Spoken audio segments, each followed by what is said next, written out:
Ooh.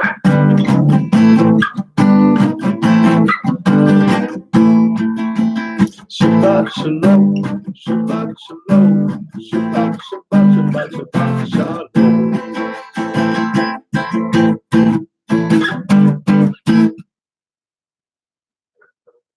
Okay.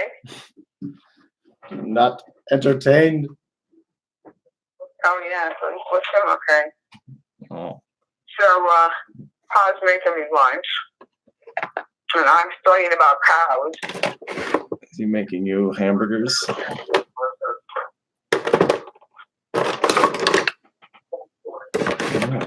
was a rough week. But we survived. Hello, No, Daniel. that I survived, but he didn't. Well, maybe we should open with some prayer for Father. Okay. Go for it. I'm not sure what the wife is doing. All right. Father, we pray over your word as we study it, that we would glean good things from it, and that anything that's said here would be true, and help us forget anything that's not true. And pray over Albert, that he would be healed, that you would place your hands upon him, and that all would go well, and for all the rest of us and our family and friends that are dealing with pains and problems, that you would help them. And in Yeshua's name, amen. All right. So did you want to talk about cows, or do you want to go through the questions? No, that was mean. I was interested in it, what the difference between a cow versus a heifer when I read the verse. Well, I think, It was only for my own satisfaction that I needed to know. well, I'm sure Daniel would have some insight on the cows. So why don't you go ahead and get into the cows? I wasn't trying to mock you or get you to move along. All right, so with your questions, what are we doing? No, talk about the cows. That's what we're here for, to talk about them. Well, what struck me when I was reading about the cows is it's talking about the full-grown cows that they chose this cow in those early verses, and then they turned around and broke the cow's neck and made the cow suffer. The cow didn't do anything wrong. And then it reminded me of where the ark gets stolen and captured by the Philistines, and then the Philistines get all these afflictions and plagues and stuff on them, and so they decide, okay, it's time to send the ark back to the Israelites. So they take these two cows, and then the cows loaded on a cart, and then they follow them as far as I think it was Bet Shemesh, and then the cows keep going. The cows did everything right. They took the ark right back to the people where it belonged, and then when the people that got the cow back turned around and killed the poor cows. And so I was thinking about, I really have some sympathy for cows, but I want to know what the difference between the cow and the heifer was. Why one said use the heifer and the other said use the cow. Well, Daniel's got your answer here. They're both females. What the difference is that a heifer is no longer a calf, but it's not yet a cow. So it's age-wise between a calf and a cow. A cow is not a cow until it's full mature age and able to bear babies. Yeah, and Daniel says a heifer is a female that hasn't had a calf yet. So it's like a teenager, more or less. So we could maybe, if we're taking a leap there spiritually, we could say that the heifer is perhaps a picture of the bride that is yet to be married. So it's young, and just as we are the bride, and Yeshua is coming back. And I think you're discussing the last Torah portion where the cow's neck was broken for the murderer that is unknown. And I think that's really clearing of the conscience. I think that has a lot to do with the destruction of the temple, because the Jews didn't have a clear conscience, because they didn't recognize the red heifer sacrifice through Yeshua. Burn the virgin. What? Virgin cow. thinking a little more practical than that. I was thinking, so you're talking about an animal, a cow that's between 10 months old and 24 months is what they're saying. And they're saying to break its neck. I'm thinking that couldn't be easy to do, could it? It must have been a chiropractor that did it. That's all I have to say. I don't know. I was thinking it wasn't easy because they couldn't shed blood either because they mentioned that no blood was shed. So, how would you get hold of that cow, wrestle it, and not shed even a drop of blood? All right, They might have done it with a tool or like a sledgehammer.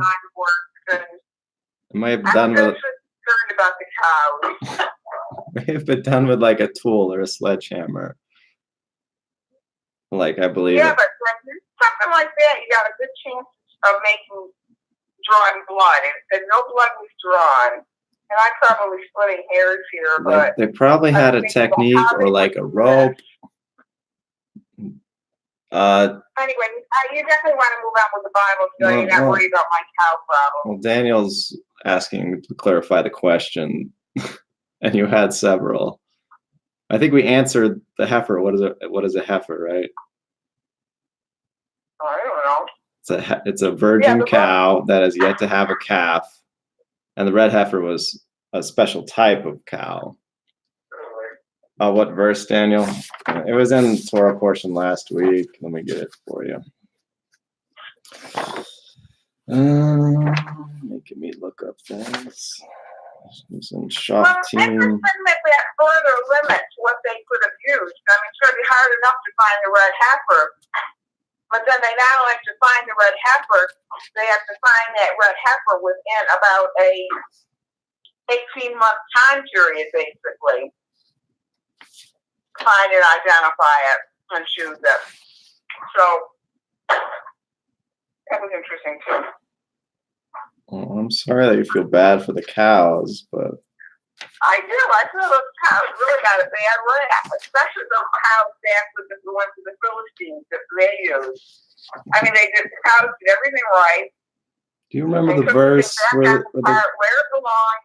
They load all the way to let people know they were coming. They didn't move to the left or to the right. They did exactly what they were supposed to do, and they got sacrificed for it.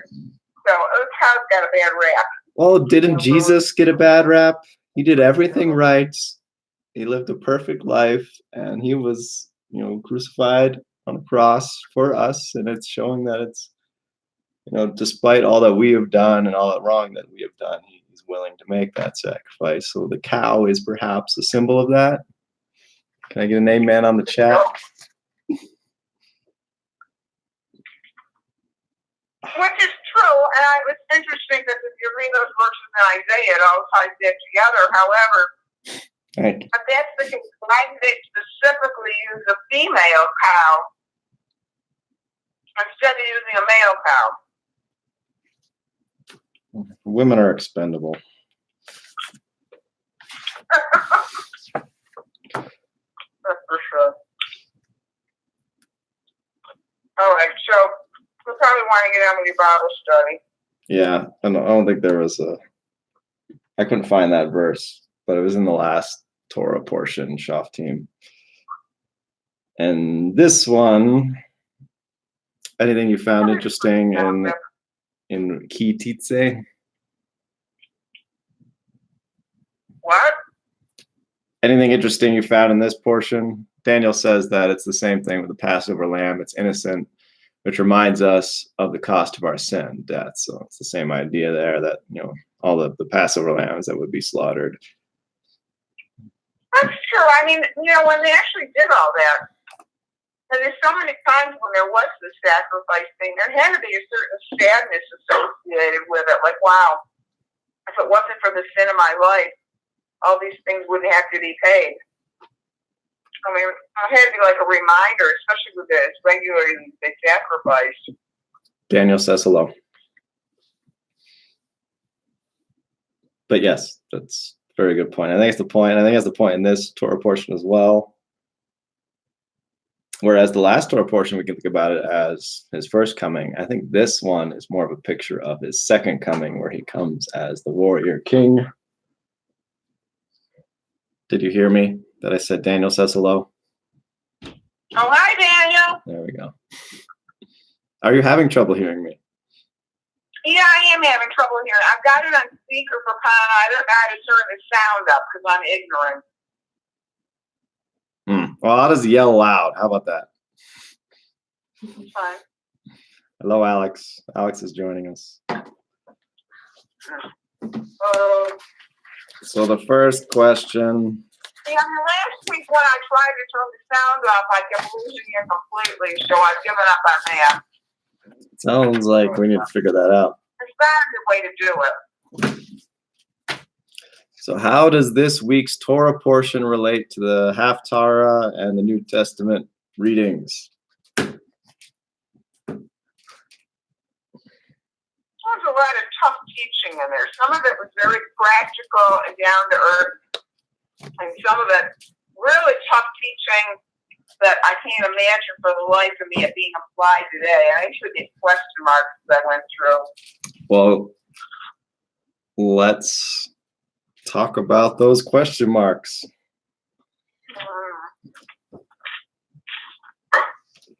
Daniel's listening and he says hello.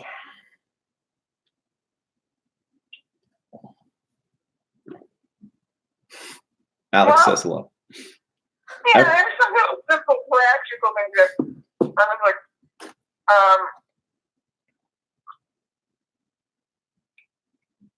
like that whole beginning of 21, the unsolved murder. That wouldn't know how they dealt with it going back to the cow and the heifer again. It made no sense to me whatsoever. I mean, there's probably some logic there that made sense then. And then moving on to marrying a captive woman. Wait, 21 what? What? What was the first question? 21 what? Verse chapter 21 of Deuteronomy. It begins out talking about the unsolved murder and how they dealt with it. Oh, that was last week. They, This is 21:10. We started at 21:10. what? We started at 21:10. So ask your questions from 21:10 on. Oh, all right. You just told me 21 through 25:19. So Well, we already talked about the unsolved murder, anyways. 'Cause that's the cow with the broken neck, and it was to clear the conscience, since the murderer wasn't I found, thought that was from last week, to tell you the truth, but and the sin needed to be, it needed to be addressed. So they would do that cow. Again, I think it's a picture of Yeshua.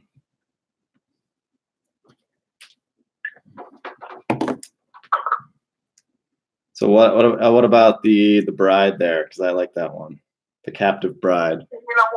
you mean the captive woman? Yeah. Well,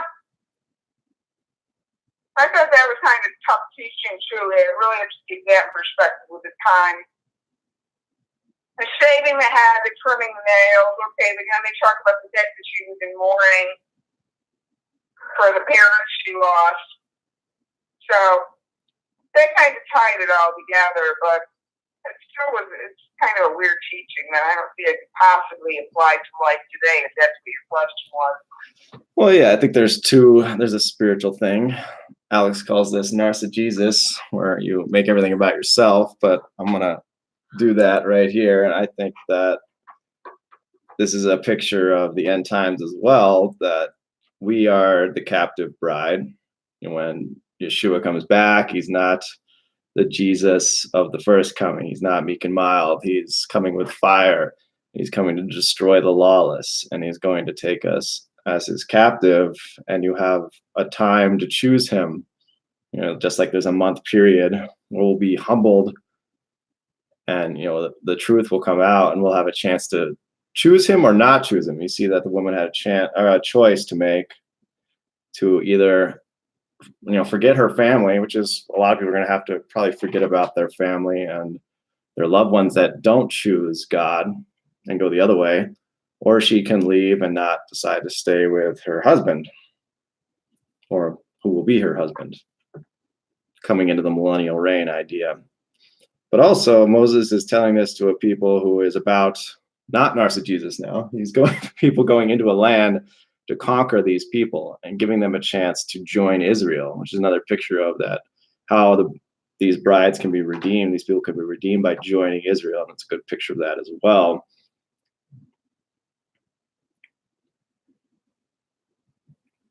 And it's profitable for the woman. I don't know if Daniel has any thoughts on this. Here we go. So Daniel says, did you hear any of that, or was I not talking loud enough? I heard you. I can't hear Daniel. Daniel's just typing. He's virtually here. Oh. So Daniel says, I'm going to be his mouthpiece. All the enemy males would be dead from the battle. Therefore, the women would have nowhere to go. They would perish if they weren't taken in by the Israelite males. But they have pagan practices. Oh, that's a good point. So they have to rid themselves of pagan practices. This is a merciful command, as it prevents the males from just taking them and having sex with them. Yeah, so there's that purification too. It says we need to strip away the bad things in our lives, the pagan things that we might not even know are pagan, and just really, almost like circumcision and setting ourselves apart to be the bride of Christ. Did I say that right, Daniel? Thoughts on that? Peanut Gallery?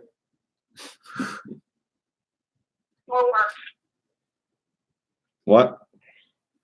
That works if you're keeping it strictly in context and at the time, but you would ask in your question how it would apply today. I for the life of me can't see how that would apply today.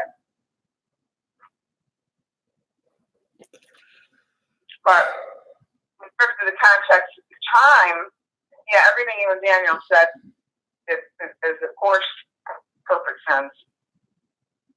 Yeah, and I think even in end time scenarios, I don't think we're going to be necessarily conquering anyone. And I think it was a command for them going into the land. But it makes sense. And it would apply, and Daniel says it would apply like in tribal nations like Africa. It was for the benefit of these women. And yeah, in Israel, like a good, strong biblical Israel really isn't a nation state today.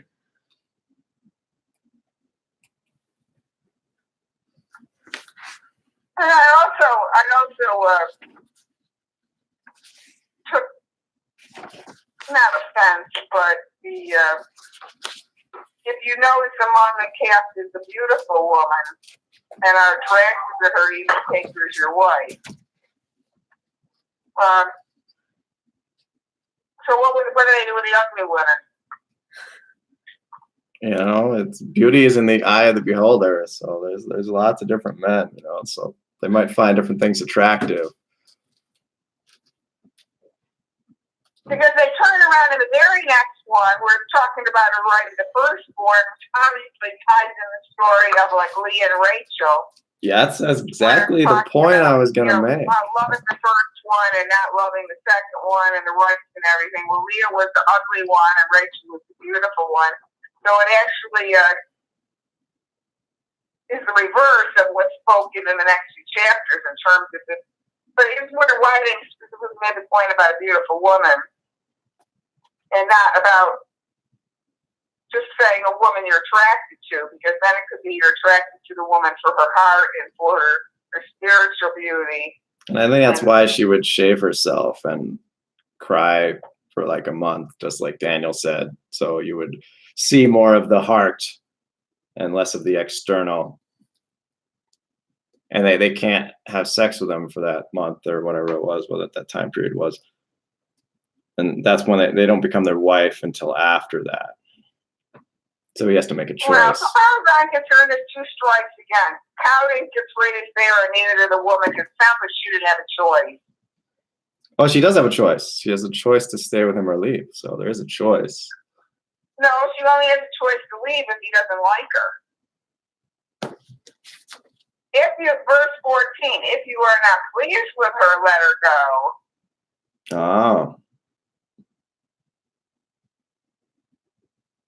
So I guess it doesn't say it's if she's in agreement. Although Daniel's point's well taken because he said that if they didn't, she'd probably there'd be no one to care for her. She'd starve to death and the whole other stuff. So that's okay too. But and I think in a way she has a choice because she can make herself very unpleasing in her attitude, or he would not want to marry her. So in a way, there is a choice.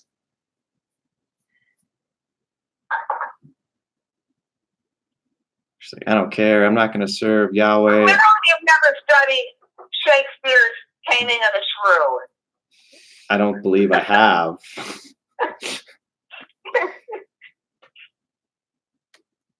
All right, moving right along. Okay.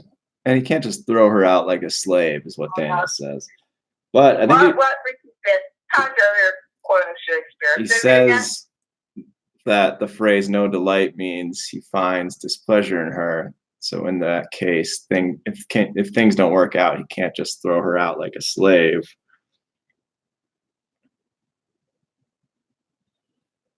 She's not like she's merchandise. Yeah, but again, all right, look at, he said, if you're not pleased with her, let her go wherever she wishes. You must not sell her or treat her as a slave. But then that means she's back in exactly the same boat that Daniel just said that the guy that captured her was supposed to be helping. He was giving her support and taking care of her when she would have died or maybe starved to death had he not been willing to take her. I'm gonna do some more narcissism here, but like when you come in to being a believer, it's not always easy. You're sacrificing a lot, and you're leaving, what you've grown up with, possibly, and all these things that are comforts to you, and you're dying to those things and becoming new, being reborn, and that's not an easy process. Just as birth is an easy process. So this woman may be going through this terrible trial, but it's for her own benefit. She's leaving this paganism, living with the Amalekites or the Moabites or whatever that were doing terrible things, and coming into this relationship, a picture of becoming a relationship with Yahweh, becoming a part of Israel and covenant.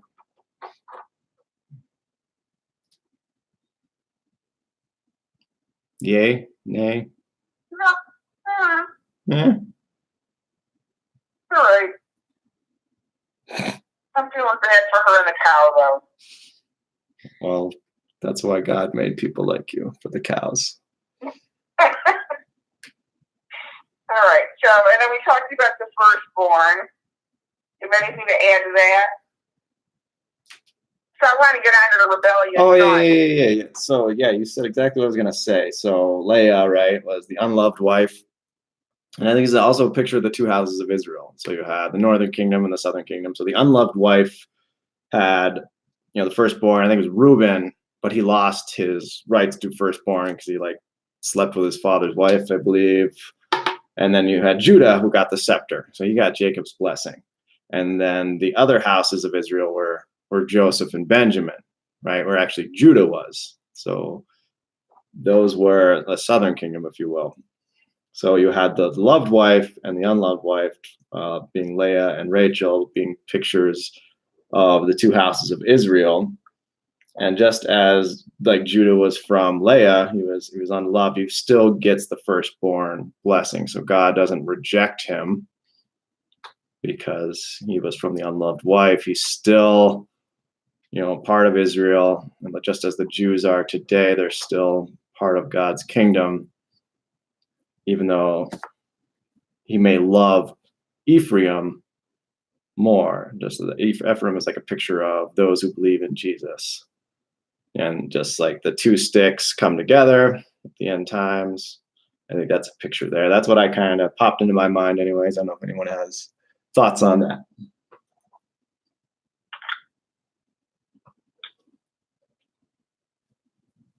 Silence. Peanut gallery. Just doing her nails. Am I the peanut gallery, or is it Daniel that's the peanut gallery? Alex is the peanut gallery. Oh, okay, Daniel says, and firstborn is a status applied, a title, not based on who was literally born first. That's interesting. So, like Jacob wasn't firstborn, essentially. Esau came out first, but Jacob was loved, and Esau is hated.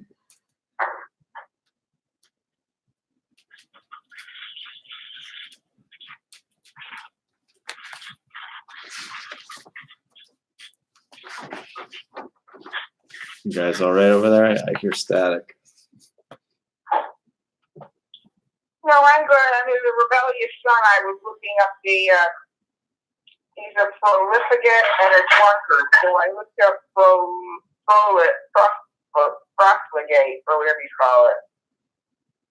And he was recklessly extravagant and wasteful. He was... Sounds like the prodigal son. He was debauchery, degenerate, reprobate, libertine, and so there he's going to get stoned to death, which makes sense to me, but that would be a little hard to apply today also. Going back to your question of how it applies today. But what verse was that? I mean, if you're not going to stone him to death, definitely what it's saying to parents is, instead of just looking the other way, you really need to deal with this individual to the best of your ability, at least. We're talking about the naughty son here that's being a drunkard. Yeah, the one living in Colorado, that one. 2120. Yeah. So Nathaniel needs to be stoned because he's a glutton and a drunkard. Well, we're obviously not dealing with a young child. This is someone who's drinking, so he's probably not a 6-year-old. Hopefully not a 6-year-old drinking. And the whole city is judging him. So, like, how many kids would, if you brought them out and the whole city was there, like, why don't you change your ways? Wouldn't be like, yeah, you're probably right. That way you wouldn't be stoned. So there's a process happening here. It's not like we should just stone this person. But again, it's a cancer, in the system. It needs to be dealt with. Otherwise it'll spread. So in a way it's loving, because the Torah is all about love. So if this isn't dealt with, it's going to affect everything. Just like these kids today are shooting up schools because they haven't been dealt with. Parents haven't done the parenting, and the leaders in the town haven't done, and the churches haven't done the parenting. So when this kid grows up with these mental illnesses and bad things happen, it affects everyone negatively. So it's more loving that if he doesn't repent, the stones come out. Daniel says, imagine a persistent drunk driver who doesn't change, just keeps going out and drinking every night and driving. And they're like, oh, whatever, you're fine. Marijuana. That's okay here. It makes people better drivers around here. They slow down when they smoke. I mean, because it says the mother and father are to take them before the elders. Now, if you got this grossly self-indulgent son, is what the definition comes down to, that stubborn and rebellious, I'm thinking if he's too big and too old, it would be pretty much impossible for the father and the mother to take him before the elders. So it's probably also before a certain age. It doesn't say that, but it would have to be. I mean, how else are a mother and father going to be able to get this full adult, strong, powerful son before the elders? Well, I'm sure the community would also help out. I don't think this would be like a spur at the moment thing. I'm sure there'd be conversations beforehand. Does the mother's mouth, or just take you're reading into God's word there? I do that. And Daniel says also they didn't have prisons or crimes were either rehabilitated or worthy of death. Daniel says that they would serve a warrant like modern day equivalent. So the townspeople would come and get him. And the mother and the father were there to serve witness. Like they would have to be there, because they would know that child best. So if they had like a heart for him, and see like maybe why there should be grace, they would be the best ones to state that. And then the judges would pass their judgment.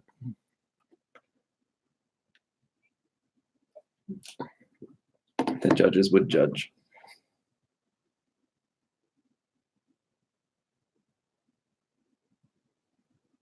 No. All right. No. I'm good. I mean, I didn't mean to. So, then moving on to verse 22, capital offense, hung on a tree, take the body down before nightfall. The first thing you think of course, is Jesus on the cross. But the problem was, he was never accused of a capital offense. Yeah, he was. In fact, they weren't sure if he was guilty or not. They got him as desiring to be a king of the Jews. He was accused of a capital offense, but he wasn't found guilty of a capital offense. This is found guilty of a capital offense. Anyway, that's what that brings to mind, of course. And other than that, so this is something that was consistently done with a capital offense. Well, I believe he was hung next to zealots who were fighting the Romans, which would be, if you murdered or you were treasonous, that's a capital offense. So him desiring to be king of the world is kind of a capital offense. That's a zealot leader right there. So that's why they would hang him next to those zealots. It wasn't, but he wasn't guilty, of course, but that was their decision as far as the Sanhedrin and the Romans. More of the Sanhedrin, less of Pontius Pilate. He washed his hands of it.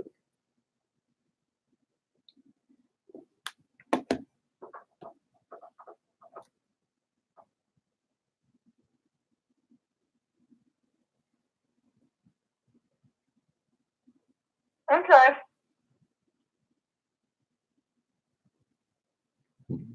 No peanut gallery? No. Who's the peanut gallery again? Is that me? Alex. Oh, Alex is. I didn't know who the peanut gallery was. Sorry. Daniel says technically the Sanhedrin couldn't put anyone to death. Say that again?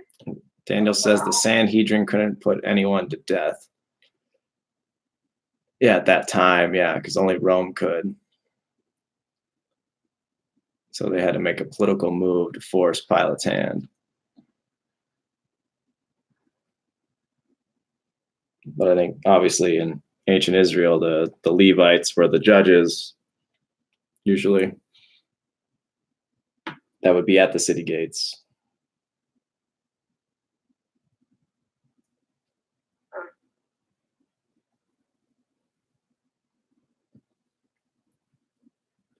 Alex and I thought what verse was it where if the woman grabs like a man's private parts that's like attacking her husband, she's to lose her hand.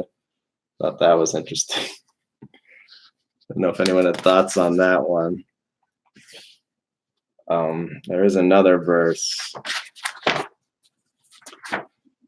Deuteronomy 23:1. So if he that is wounded, in the stones, or his privy member cut off, shall not enter the congregation of the Lord.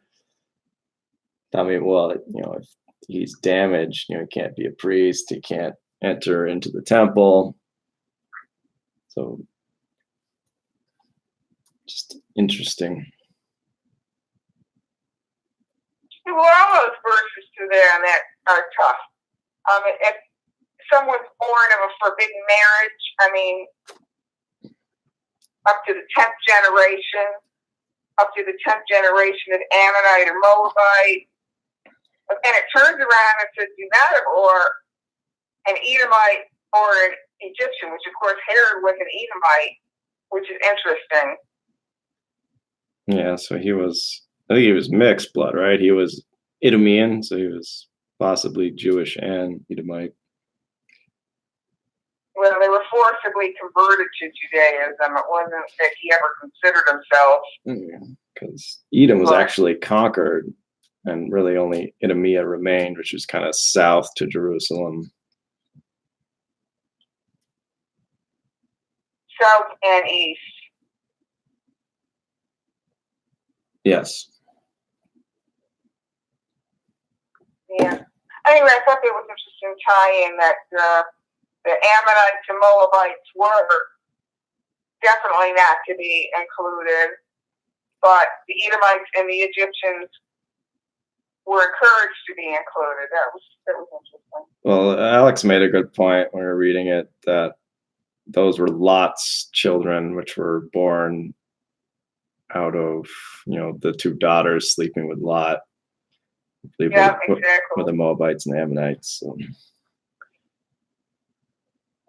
they were cursed people, and also the Amorites were very unkind to Israel, and they're trying to come into Israel, into the promised land, not allowing them to pass through. I also think Edom did that too, and then Edom was later put on the naughty list for mocking the Jewish captives going into Babylon.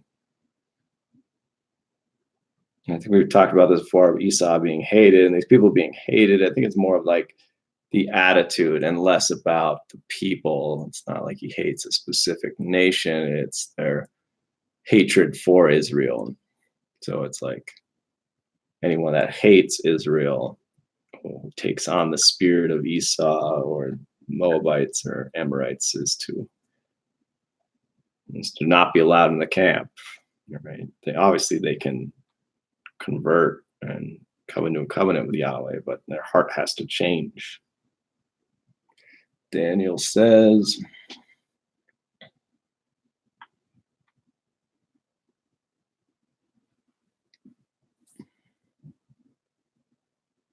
what did Daniel say? Daniel says, waiting out 10 generations weeds out potential spies. And since Yeshua, I think, was also from the line of like Rahab, would have been a mixed marriage. I think there's at least 10 generations before he was born.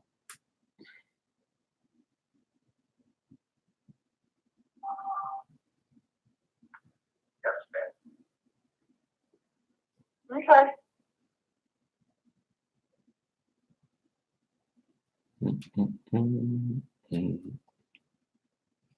We don't see like righteousness and holiness the same way God sees it. And it's more for our protection. It's not like, oh man, I can't go to the temple. It's because we're bringing in holiness to the temple. We're defiling it. We might possibly be struck down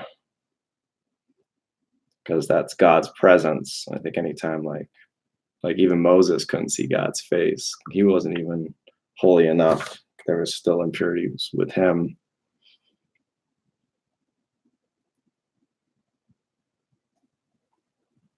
And obviously we don't have that anymore because we don't have that temple. And the Ruach HaKodesh has left. I like to think, and this brings me to my next topic about the temple, is that I think during the time of the Maccabees, the Spirit of God actually returned to the temple and then left again at the tearing of the veil. The Spirit of God left then. And then what do we think about? Let's support that God returned to the temple. Well, we know he left. I think Daniel might help me out with the verse. Ezekiel. You see him leave.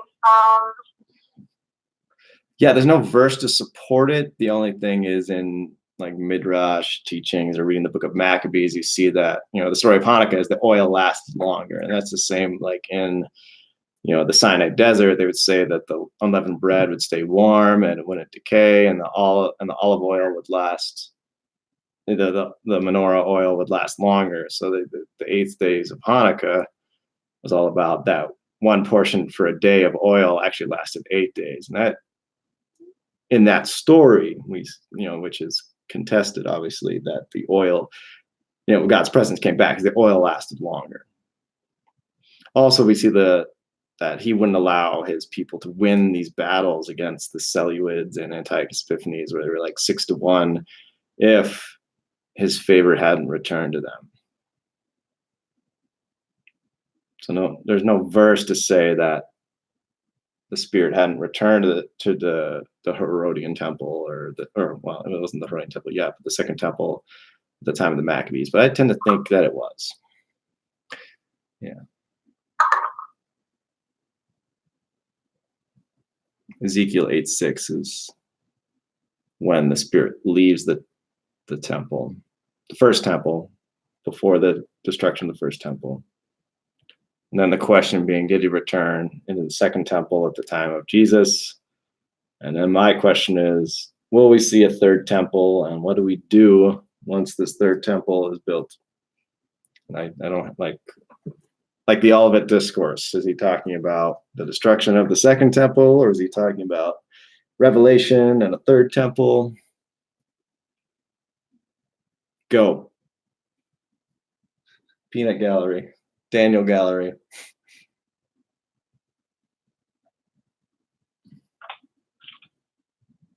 And silence. Do I need to rephrase the question? Who are you asking? Peanut Gallery. I'm not the Peanut Gallery. I thought that was Daniel and... Everyone. I'm asking everyone. All right, what's the question? Oh, there was a couple questions. I'm the Alzheimer Gallery. What did you ask? All right. Third temple, as like Matthew, was it Matthew 20? The Olivet Discourse, Matthew 24.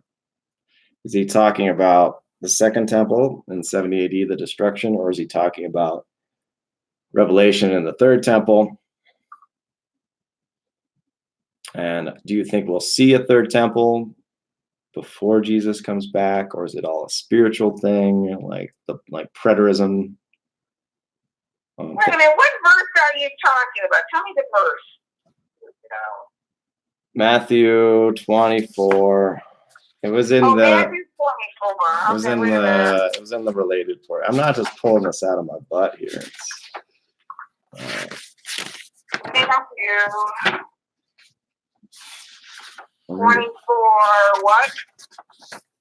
24.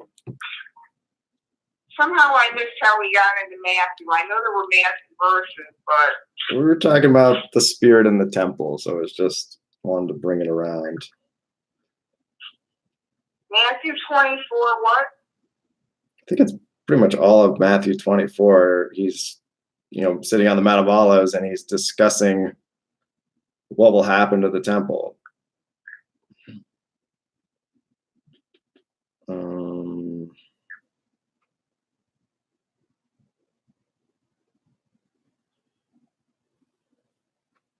Might be later in Matthew 24. I will read once I find.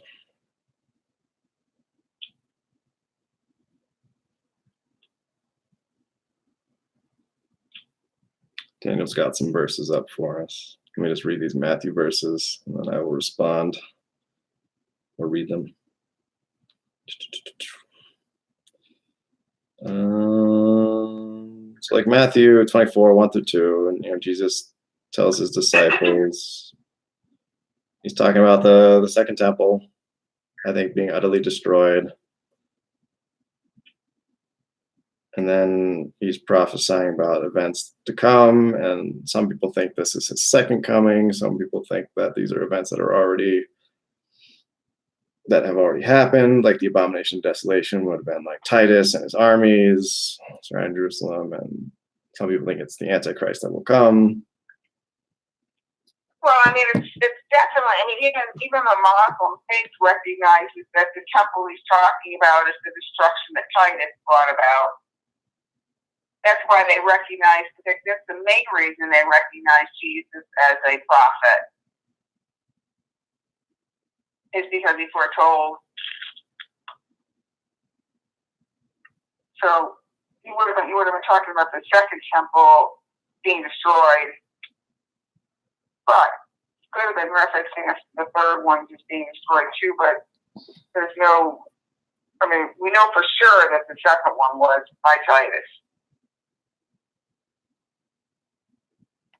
It's actually there's even a lot of disagreement on that, whether it's second or third. That's what I'm saying. Because, well, the temple that Jesus saw, whether it was second or third, there's disagreement because the temple, even though it wasn't destroyed after it was rebuilt by the time of Nehemiah and Ezra, it was taken apart by Herod down to the bottom and rebuilt. So technically, even though it wasn't a destruction, it was dismantled completely and rebuilt, which would have made that a third temple. Oh, never thought about that before. Daniel's got some verses here. It was taken down to ground level and rebuilt at the time of Herod. It wasn't a destruction, and it was allowed and agreed upon, and the Jews even were involved in the rebuilding process. But it still made it. I mean, if I have a house and the house gets burned down, okay, that house is gone. If I build that house a second time and I don't destroy it, but I decide that the house is old and needs and I take it down to the ground and rebuild it, that's still a third house. It's not the second house, it's the third house.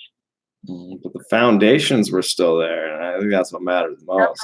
A strong foundation. If you rebuild that house, it's the third house. All I'm saying is there's disagreement on that, and it's totally legitimate.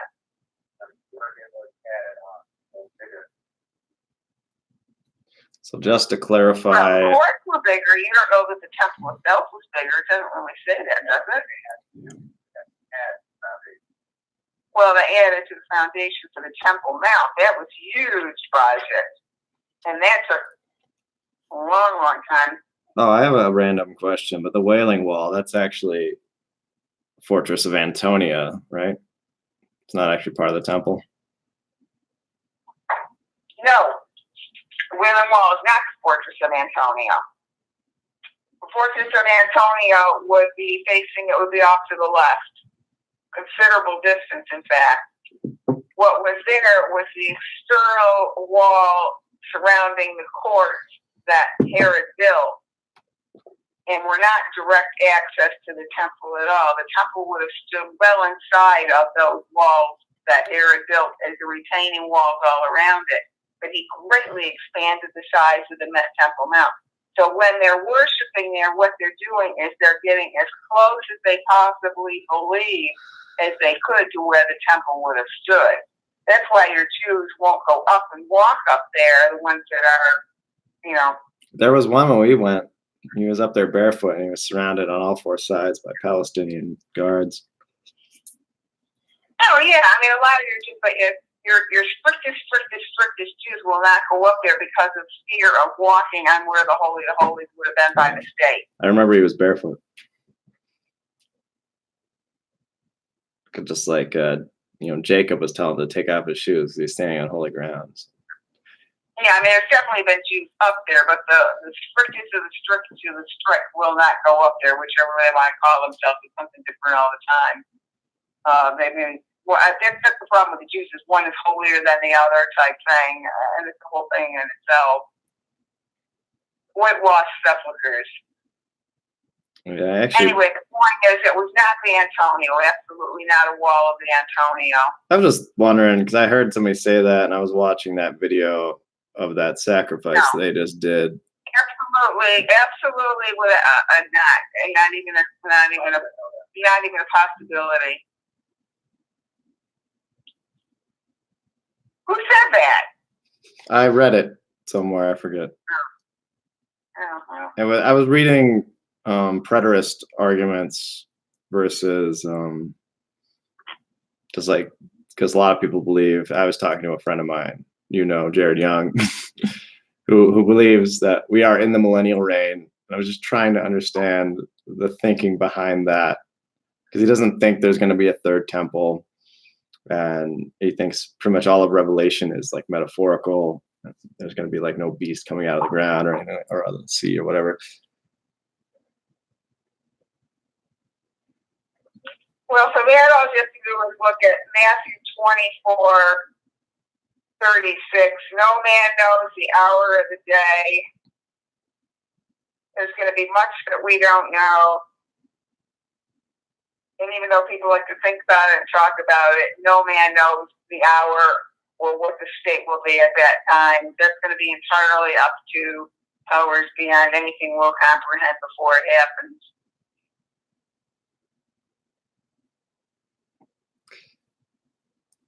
Daniel says, who says that the temple is in the city of David? Now you guys are just getting all over the place. It's my fault.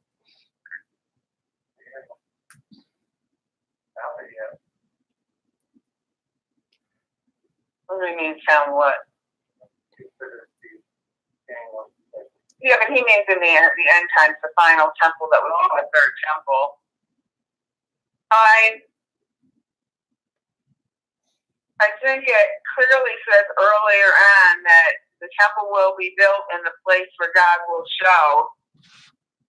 So God would have to show a whole new location, which no man knows the hour, and I would say no man knows the location, because then it would have to be done at a whole new place that God would show for it in such a time as God would choose. So it could indeed be someplace else, I guess, if God shows a whole new place. Daniel didn't even mean that. But any of the temples that we've identified so far would have been the temple where it stood in Jerusalem. Agreed. I think we're in the weeds, but I like these weeds. Yeah, well.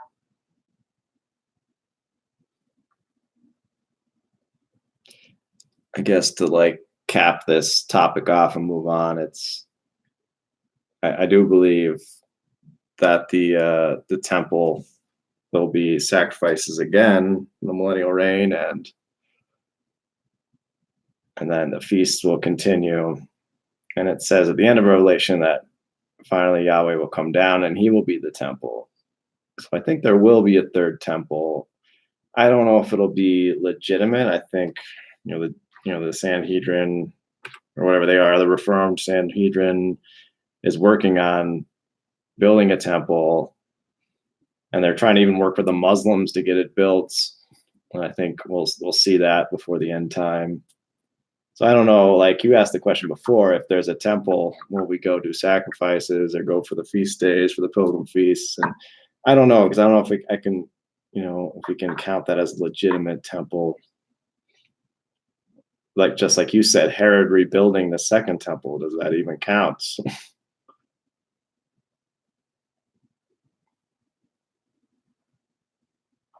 Maybe food for thought. Well, that's not the reason I asked the question. My question that I asked about was the temple, but if it ever comes about with what you believe, with your specific beliefs, are you going to go and sacrifice cows or sheep or whatever, or will you consider that your sacrifice was made, you don't need to do it again? I would want to. I think I tried to answer that just now, but I think it depends on. Yeah, I'll break the heifer's neck. It depends on what I see as far as that temple being rebuilt, and kind of like, just like a lot of people don't know what the abomination of desolation is, but like they'll say like we'll know it when we see it. And it's the same way with the third temple. I'll know it if it's of God or not when I see it. Just like when they were doing that sacrifice there by the Wailing Wall. It was like things are off here, and they have like meat in a Tupperware container, and the stones were not. They were hewn stones and things like that. Daniel says if Messiah returns in his lifetime and restores the temple, he will go and make sacrifices. So yeah, like obviously if the Messiah returns and is in control of Jerusalem and the temple, then yeah, thumbs up. If that answers your question. Yes. But if Yeshua is not here yet, then no, I'm not going to go probably.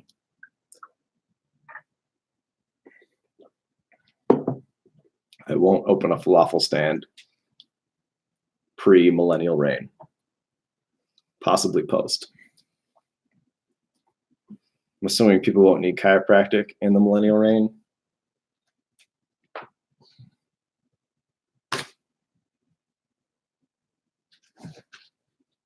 All right, any final thoughts there, people on either end of the line on the Torah portion and the related Torah portions, and any other thoughts?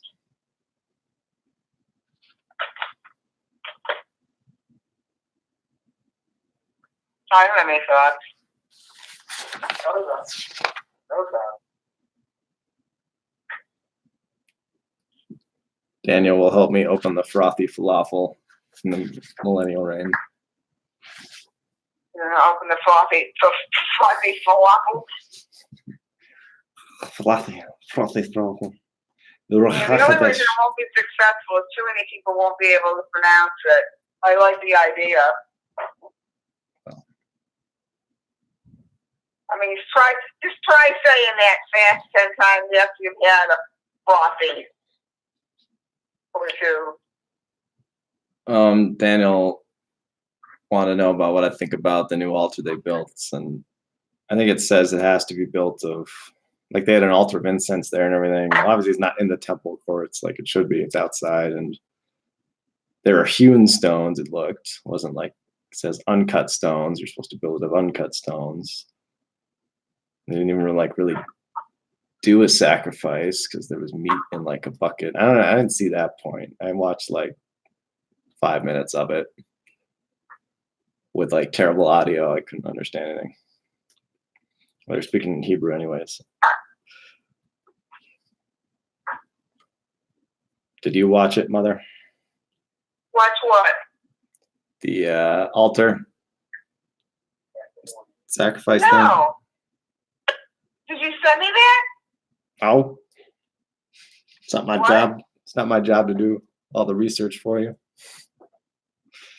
I'll see if I can find it.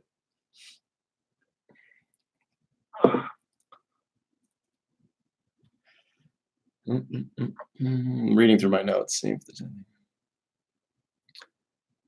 Daniel says it was December last year that they did it. Okay. Yeah, it wasn't like a new thing.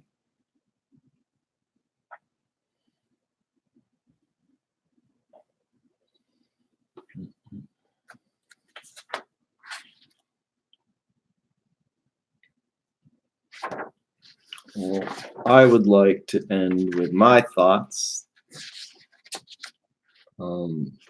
just about the second coming, I think, because even the name of this Torah portion is Ki Tetze. We just watched a video about, when you go out, and it's all about, the warrior king, Yeshua, Jesus coming back.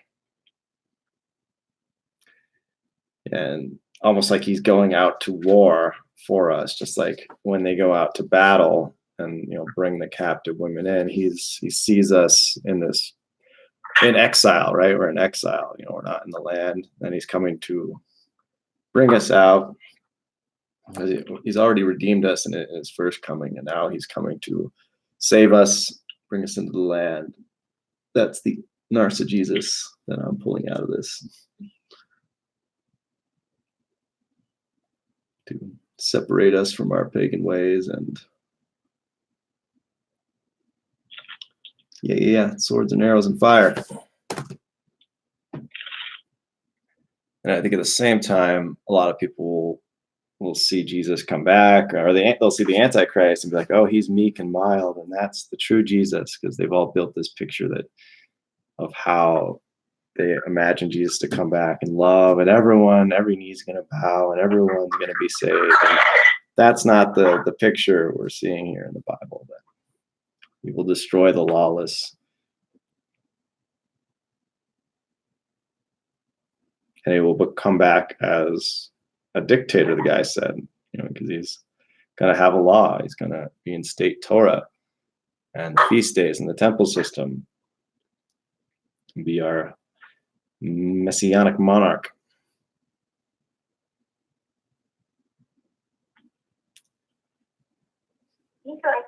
Okay. Well, some of this was pretty cool stuff, and some of it was like off the wall, I thought. So. Hey, it's the Bible. We're told to Well, I read it. like the cool stuff. I like the thing that says the little finders, keepers, losers, weepers, that you can keep something.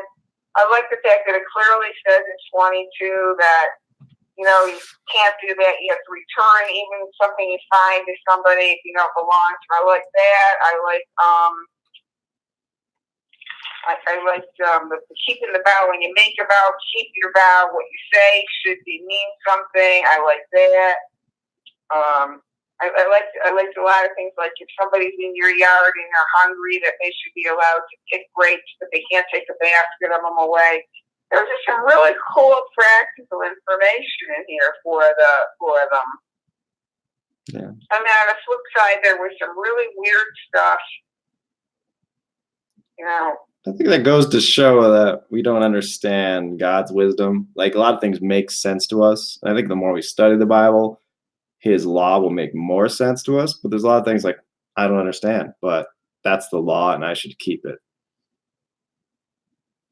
It's not like, okay, I'm only going to do what makes sense to me. It's like when you're married to Albert there, and Albert likes a certain thing, and it makes no sense to you. You're like, whatever, Albert, I'm not going to allow it. No, you let him go fishing. It doesn't really make sense to you that he wants to go spend a whole day in the freezing cold battling 30-pound fish with fangs. But, you understand that that's what he loves. This is what, Yahweh loves. And I need to allow it, and maybe even go stand in the cold water with him sometimes.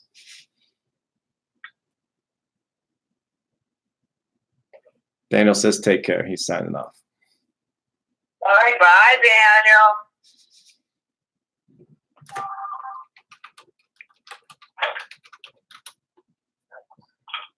He says bye-bye. Well, I am going to go fishing with him next week, but I'm not going fishing. I'm going to go along and visit my cousin, and we're going to go visit some relatives because I'm gathering information on our family ancestry.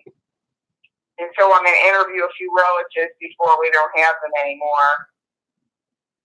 Write a book about it. It was kind of cool. When I was on the Rhine River last month, I realized when I got home, after talking to some people that are really into our family, that have been gathering family history, that I was 2 hours from Selincourt, which is where my family in France came from. And how do I know when I would have gone to visit it? I will make a point of going back next time. It's a cute little town in France. I'd like to go see it. So anyway, that's one project I'm working on, is gathering family history, where we're from.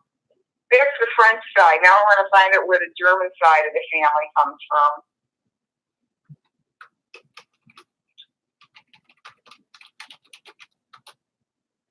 So that's what I'm going to do while he's fishing.